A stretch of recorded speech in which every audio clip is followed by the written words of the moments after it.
Hospital के corridor की हवा मानो ठहर सी गई थी। केपी एक पल के लिए गहरी सोच में डूब गया। लक्ष्य को एकदम देख रहा था। तभी एक नर्स वार्ड से बाहर आई और बोली, ओ अब होश में आ गई है। लक्ष्य ने केपी का मजाक उड़ाना बंद किया। वो हल्का सा मुस्कुराया। जा उसे तसल्ली दे, मैं बाहर जा रहा हूँ, वही तेरा इंतजार करूँगा। वार्ड में लेटी निकिता का बुखार अब उतर चुका था। डॉक्टर पहले ही बता चुका था कि निकिता के शरीर ने ट्रांसप्लांट को रिजेक्ट कर दिया है, जो उसकी सेहत के लिए अच्छी नहीं था। निकिता ने केपी का हाथ कसकर पकड़ा और आंसू भरी आंखों से बोली, मेरा कंधा बहुत दर्द कर रहा है।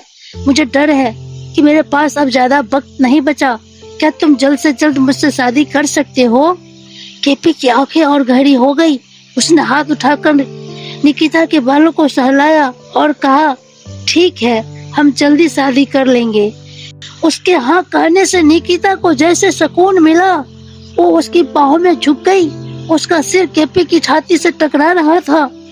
केपी ने भौहें सिकोड़े और उसे धीरे से दूर करने की कोशिश की। निकिता ने उसका इरादा भांप लिया और ज्यादा करीब आ गई, मानो वो उसमें समा जाना चाहती हो। उसने अपने शरीर को मदहोशी के साथ केपी के पास ले जाकर उसकी बेल्ट के पास उंगलियां फेरनी शुरू कर दी। उसने हवस भरी नजरों से ऊपर देखा। बोली, तुम्हें पता है मैं भले बीमार हूँ, पर फिर भी तुमसे प्यार। उसके वाक्य पूरा होने से पहले केपी ने उसकी हिलती डुलती उंगली पकड़ ली और कुछ होने से पहले रोक दिया। वो उससे दूर हटा और ठंडे लहजे में बोला, निकिता, इस वक्त तुम्हें अच्छे से आराम करने की जरूरत है। तुम आराम करो, मैं अब निकलता हूँ। मैं तो सोचा था कि तुम आज रात मेरे साथ रुकोगे। मुझे अकेला छोड़कर कैसे जा सकते हो? निकिता ने हथेली के पट्टे ढंग से खींचते हुए मुंह फुलाकर बोली, मैं तुम्हें अकेला छोड़कर कहाँ जा रहा हूँ? जोसलिन तुम्हारे ख्याल रखने के लिए वहाँ रहेगी। कोई जरूरत हो तो उसे आवाज दे देना, पर इस वक्त मुझे तुम्हारी सबसे ज्यादा जरूरत है। निकिता ने बच्चों की तरह जिद करते हुए कहा। केपी पहले तो थोड़ा अचकचाया, फिर उसने निकिता की तरफ देखते हुए ठंडे लहजे में कहा, शायद तुम भूल रही हो कि मैं अभी भी शादीशुदा हूँ। निकिता ने अपनी जान जोखिम में डालकर केपी को बचाया था। ये कोई नई बात नहीं थी। अब जब वो बीमार थी तो उसका हक था कि केपी उसकी ख्वाहिश पूरी करे, चाहे चीजें कितनी ही मुश्किल क्यों न हो। लेकिन पिछले कुछ सालों में बहुत कुछ बदल गया था। पुराने केपी और आज के केपी में जमीन आसमान का फर्क था, और ये बात निकिता भी अच्छे से जानती थी। केपी, मैं तुम्हें एक बात साफ बता देना चाहती हूँ, जो मेरे दिल में काफी वक्त से है। अगर तुमने मुझसे शादी करने से मना किया तो मैं खुद को मार डालूंगी, अपनी जान ले लूंगी। ये कहकर निकिता ने चेहरा हथेलियों में छिपा लिया और फूट फूट कर रोने लगी। केपी ने झुंझलाकर बालों में उंगलियां फिराई। परेशान होकर उसने वादा किया, प्लीज ऐसी बेकार बातें मत करो, मुझ पर भरोसा रखो, मैं बहुत जल्द सब ठीक कर दूंगा। ये कहकर वो वार्ड से बाहर निकल गई। जैसे वो बाहर निकली, थोड़ी देर बाद वार्ड से चीजें टूटने की जोरदार आवाजें आई। नर्स अंदर गई तो मंजर देखकर दंग रह गई। बेड साइड लैंप, टेलीविजन और फूलदान सब चूर चूर हो चुके थे। नर्स का मुंह आश्चर्य से खुला रह गया। आखिर बार जब उसने चेक किया था, ये वीआईपी मरीज इतनी कमजोर थी, उंगलियां भी मुश्किल से उठा पाती थी। अचानक इतनी आक्रामक कैसे हो गई?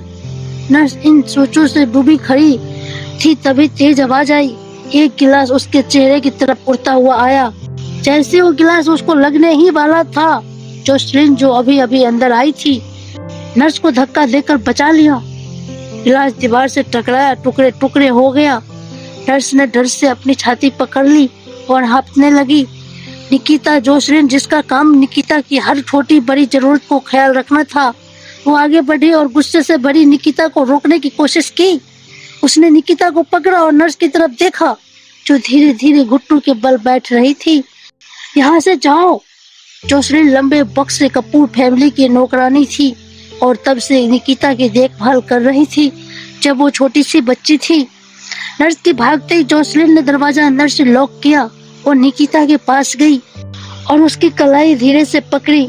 निकिता, इस तरह गुस्सा करने से कुछ हासिल नहीं होगा, तुम्हें ठंडे दिमाग से सोचना चाहिए। निकिता ने सिर जोसलिन की छाती पर टिका दिया और दुखी स्वर में बोली, जोसलिन, केपी ने मुझे छुआ तक नहीं। क्या मैं बस पहले जैसी खूबसूरत नहीं रही? क्या उसके दिल से मेरे लिए सारा प्यार खत्म हो गया? तू बहुत खूबसूरत है मेरी बच्ची, किसी को हक नहीं कि तुम्हें कमतर कहे। तू इन बातों को ज्यादा सोच रही है।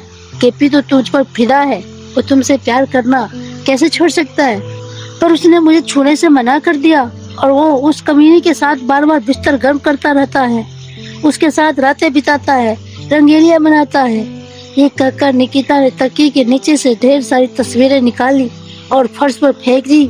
वो तस्वीर प्रिया की और केपी की फिजिकल होते हुए वक्त की थी। हैरान होकर जोसलिन ने जल्दी से तस्वीरें उठाई। उसने उन्हें फाड़ कर टुकड़े टुकड़े कर दिया और बोली, मैं समझ सकती हूँ कि तूने उस औरत पर नजर रखने के लिए किसी को भेज रखा है, पर केपी पर भी नजर रखने की गलती क्यों की? अगर उसे गलती से भी इसका पता चल गया तो क्या होगा तुझे पता है? तुझे लगता है कि तुझे बहुत नाराज हो जाएगा? तो फिर आप ही बताओ ना, मैं क्या करूं? निकिता ने दांत पीसते हुए गुस्से में कहा, क्या मैं चुपचाप बैठकर उस छिनाल को अपने प्यार के साथ बिस्तर पर सोते देखूं? जोसलिन ने आ भरी और उसे तसल्ली दी। शांत हो जा निकिता, उसने तुझसे जल्द शादी करने का वादा तो किया है ना, और फिर तूने उसकी जान भी बचाई थी, याद है ना? उस औरत में तुझ जैसा जादू नहीं है। केपी अपने वादे का पक्का है, मुझे यकीन है वो तुम्हारे साथ शादी जरूर करेगा, बस थोड़ा इंतजार कर। पर जोसलिन, आप तो अब जानती हो उस वक्त उसकी जान बचाने वाला मैं नहीं था। जोसलिन ने उंगली निकिता के होठों पर रखते हुए चुप कराया। तू फिर भूल गई? इस राज को हमेशा राज ही रहने देना चाहिए।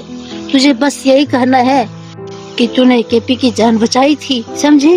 निकिता ने हाँ में सिर हिलाया। इसके बाद उसने एक शब्द भी नहीं बोला। देर रात बार में हॉस्पिटल से निकलने के बाद केपी सीधा बार लक्ष्य से मिलने पहुंचा। बैठते उसने स्कॉच विस्की का एक बड़ा गिलास लिया और बिना कुछ बोले उसे एक सांस में गटक गया। उसने झुंझलाकर गहरी सांस छोड़ी और सोफे पर पीछे टिक गया। उसका लंबा हाथ सोफे के नीचे लटक रहा था और पैर सामने फैले हुए थे। शर्ट के कुछ बटन खुले हुए थे। वो थोड़ी सी सिकुड़ी हुई थी, फिर भी वो हमेशा की तरह हैंडसम लग रहा था। क्या बात है, हम यहाँ आदित्य की वापसी पर जश्न मनाने आए हैं। तूने पूरा गिलास ऐसे क्यों गटक लिया? लक्ष्य ने बोलते हुए केपी के लिए एक और गिलास भरा और अपना गिलास उठाकर टोस्ट के लिए कहा, आओ आदित्य की वापसी के लिए चीयर्स करते हैं। नई शुरुआत और नई ऊंचाइयों के नाम, चीयर्स। सोफे पर एक शख्स बैठा था जिसकी आंखें अजीब सी थी और मुंह में सिगरेट थी। उसके बाल छोटे थे और चेहरे चिकना मगर मजबूत था। माथे से भुएं अंदर तक एक निशान था। यह निशान भद्दा नहीं था, बल्कि उसे थोड़ा जंगली और रूखा बनाया था। केपी ने भी गिलास उठाया और तीनों ने एक साथ चीयर्स करके गिलास खाली किए। लक्ष्य मुस्कुराया, आदित्य, तूने तो सचमुच कुछ ही वक्त में दुनिया हिला दी। 3 साल हो गए और किसी ने नहीं सोचा था कि शर्मा फैमिली अब उस तूफान से ऊपर आएगी। वो कमीने जिन्होंने तुम्हें फंसाया था अब डर के मारे कांप रहे हैं। यहाँ तक अपने शेयर सस्ते में बेचकर भागने की तैयारी कर रहे हैं। लंबा कस लेकर धुआं छोड़ते हुए आदित्य ने खतरनाक लहजे में कहा, पर भागकर जाएंगे कैसे? इस बार मैंने उन्हें भागने नहीं दूंगा। वो उन सभी से बदला लेने आया था जिन्होंने उसका परिवार बर्बाद किया था। अगर लक्ष्य ने ये बात किसी और से सुनता तो उसे झूठ लगता, लेकिन आदित्य वो जो कहता था वो करके दिखाता था। लक्ष्य जानता था कि अब जब वो वापस आया है तो बदला लेने के लिए किसी भी हद तक जा सकता है। शर्मा फैमिली को बड़ा झटका लगा था। आदित्य के पिता को जेल हुई और फिर कुछ दिन बाद उनकी मौत हो गई। आदित्य की माँ इमारत से छलांग लगाकर अपनी जान ले ली थी। फिर भी आदित्य ने इन सबको अपनी आत्मा तोड़ने नहीं दिया। उसने अपना दिल पत्थर का बना लिया था। वो 3 साल विदेश में रहा और पहले से ही कहीं ज्यादा मजबूत होकर लौटा। उन लोगों का बच निकलना नामुमकिन था। तो फिर तो बबली का क्या करेगा? ये सुनकर आदित्य ने सिर घुमाया और तंज कसते हुए कहा, वो कौन है? लक्ष्य हैरान रह गया। अरे अभी वो सब बातें भूल जा, लक्ष्य ने हाथ हिलाकर कहा। शर्मा फैमिली के संकट के दौरान राय फैमिली ने तुरंत आदित्य और बबली की सगाई तोड़ दी थी। शेयर होल्डर्स ने मौके का फायदा उठाकर अपने शेयर बेच दिए, जिससे आदित्य का एकमात्र रास्ता बंद हो गया। आदित्य के पास कोई सहारा नहीं था, इसलिए वो विदेश चला गया। उसने बहुत मुश्किलें झेली और कोई सोच भी नहीं सकता कि उसका वापस आना कितना मुश्किल रहा होगा। इन सब के बारे में सोचकर लक्ष्य ने मन ही मन बबली के लिए दुआ की। लक्ष्य ने व्हिस्की का एक घूंट लिया, केपी की तरफ देखा और पूछा, तू सीधे हॉस्पिटल से आया है ना? इतना उदास क्यों लग रहा है? केपी ने भुएं सिकोड़ी और चुप रहा।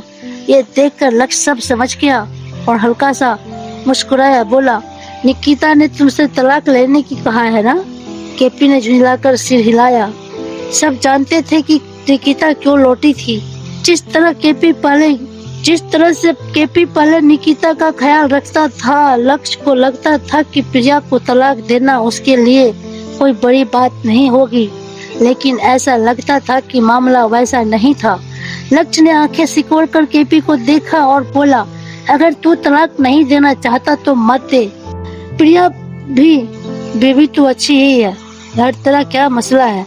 तूने 1 ही घंटे पहले कहा था कि जितनी जल्दी हो सके मैं उसे तलाक दे दूं। केपी ने भुएं उठाकर तंज कसा। तू जानता है ना, ये सब तो चलता रहता है। मैं तो मजाक कर रहा था। सच कहूँ, मुझे लगता था कि प्रिया ने तुझसे सिर्फ पैसे के लिए शादी की है।